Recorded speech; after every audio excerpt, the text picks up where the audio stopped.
شغلنا اليوم تغطية سقف 12 متر و80 في 14 متر و70. تصميم شقة دور تالت. طبعا أول شيء نركب فرنشات، وبعدين بنبدأ في توقيف الكاميرات. طبعا كاميرات 16. ارتفاع السقف هيكون 3 متر و20. بعد توقيف الكاميرات هنلف عجال دار ما يدور، هيكون كاميرا 14 والسقف هيكون كاميرا 14.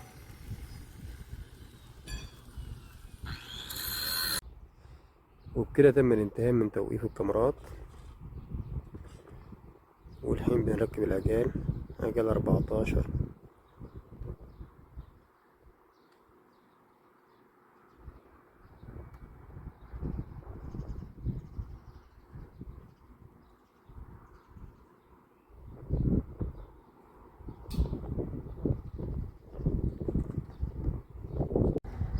وبكده تم الانتهاء من تركيب العجال.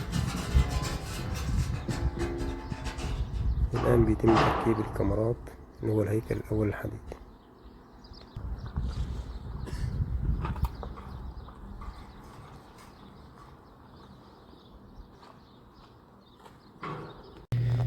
وبكده تم الانتهاء من تركيب كاميرات 14 حرف اتش اللي هو الهيكل الأول الحديد. المرحلة اللي جاية إن شاء الله تركيب تيوبات 60-30 ملي وربع للأبلكاش.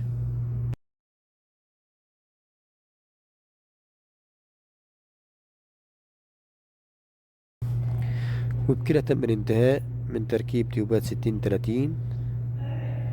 المرحلة القادمة إن شاء الله تركيب ديكور اتجاه واحد، صاج 30 سنتي في 15، وتركيب أبلكاش 9 ملي أندونوسي.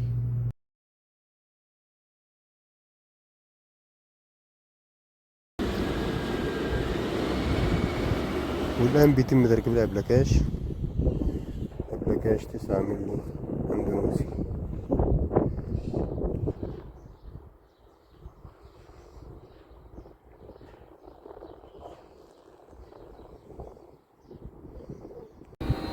وبكده تم الانتهاء من تركيب الأبلكاش.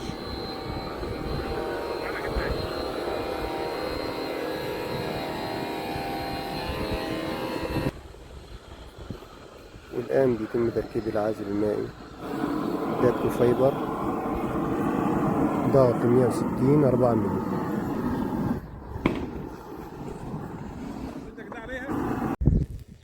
وبكده تم الانتهاء من تركيب العازل المائي وتحريكه.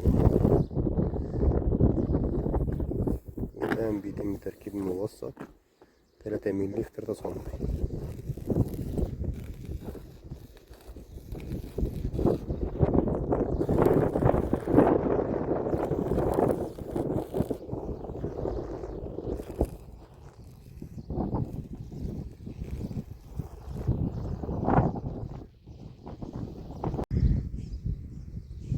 وبكده تم الانتهاء من تركيب تيوبات 15-30 للجرمين.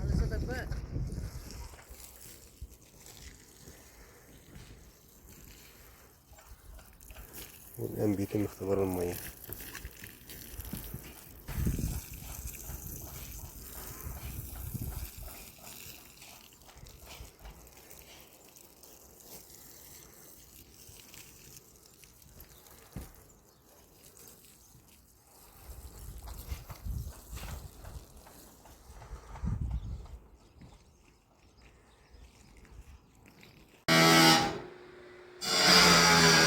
وهذا الجاكو.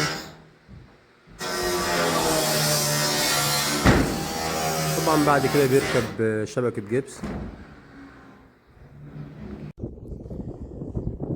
والآن بيتم تركيب العزل الحراري. عزل حراري كويدي 1 بوصة. جرميت فخار سعودي حرف اس. وكده تم الانتهاء من تركيب الجرميت.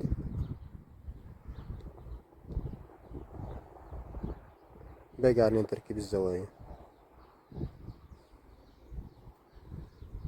طبعا هذا جرميت فخار وطني حرف اس.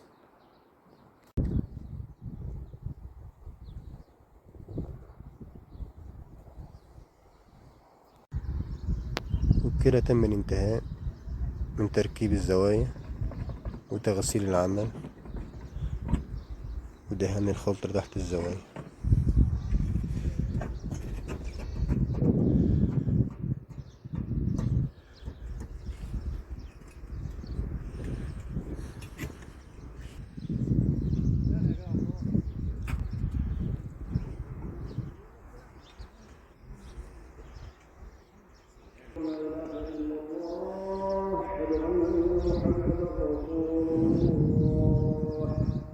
حي على